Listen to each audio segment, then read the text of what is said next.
Good morning, কেমন আছো সবাই? আশা করি তোমরা সবাই খুব ভালো আছো, সুস্থ আছো। আমরাও ভালো আছি, সুস্থ আছি। সিনটিও আগের থেকে অনেকই ভালো আছে। অ্যান্টিবায়োটিকটা যেহেতু দেওয়া হচ্ছে ওই জন্য জ্বরটা আর আসছে না, এখন বেশ ভালো আছে। ব্রেকফাস্ট করছে, স্কুল যাবে। আর এখন স্কুল কামাই করা যাবে না, দেখতে পাচ্ছ বাড়ির সামনে কি পরিমাণ জল জমেছে, বাগানও পুরো জলে থই থই করছে। সিনটি আমার সঙ্গে এসছে বাগানে ফুল তুলতেও আমার সঙ্গে রোজ আসবে। আমার ফুল তোলা হয়ে গেছে, তারপর অতনুকে নিয়ে গেল, ও চলে গেল আমাকে টাটা করে স্কুলে। আর কি জল নোংরা, কি বিচ্ছিরি অবস্থা।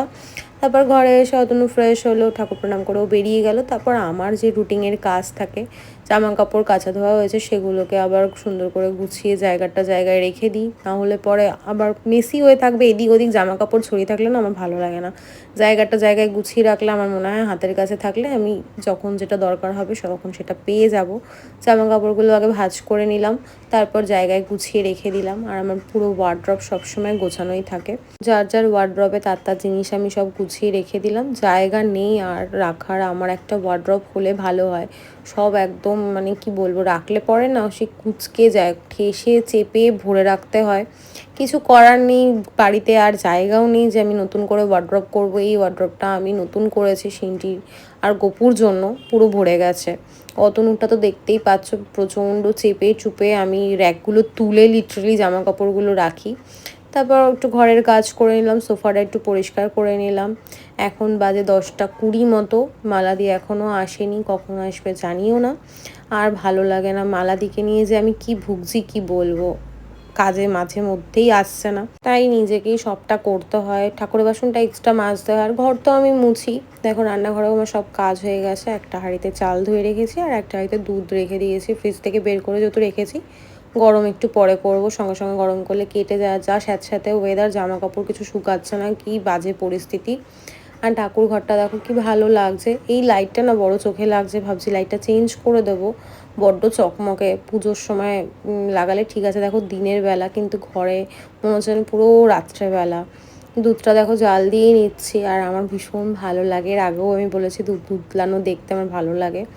চিন্টি যেহেতু অনেকদিন দুধ খায়নি, অনেকগুলো প্যাকেট জমে গেছিলো। আর এদিকে আমার ব্রেকফাস্টও চলে এসছে, পরোটা আর আলুর তরকারি খেতে খেতে আমার মুখ না অরুচি হয়ে গেছে। কিছু করার নেই, এটাই এখন আমাকে খেতে হয়। আর ঘরের সমস্ত কাজ কমপ্লিট করে স্নান করে নিয়েছি, এখন পুজো দেব। মালাদির ঠাকুরের বাসন ধুয়ে দিয়ে গেছে, আজকে এসছিল লাকিলি। তারপর দেখো গোপু সোনাকে খেতে দিয়ে দিয়েছি, সব ঠাকুরকে পুজো দেওয়া হয়ে গেছে। গাছের ফুল এখন আর পাওয়া যাচ্ছে না, ফুল ফুটছে না, না সব ফুল নিয়ে যাচ্ছে বুঝতে পারছি না। এক এক দিন দেখি অনেক ফুল আছে, এক এক দিন দেখি ফুল নেই। যাই হোক, বাজার থেকে ফুল এনেই পুজো দিয়েছি।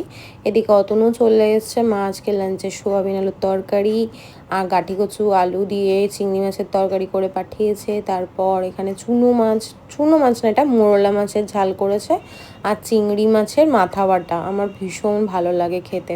লাঞ্চ কমপ্লিট করে আমরা সবাই একটু ভাত ঘুম দিয়েছিলাম, তারপর অতনু বেরিয়ে গেল, আমি ঘুম থেকে উঠে পড়েছি। সিনটি এখনও ঘুমোচ্ছে, একটু পর ম্যাম আসবে, পড়তে বসবে, যতক্ষণ পারে একটু ঘুমিয়ে নিক। দেখো অনেকটা রাত হয়ে গেছে, আমি আর কোনো ভিডিও করিনি, প্রায় 12টা বাজতে যায়।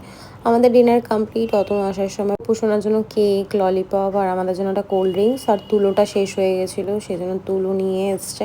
ফ্রিজটা দেখো খুলে রেখে দিয়েছে, ও খাবার ঢুকাচ্ছে।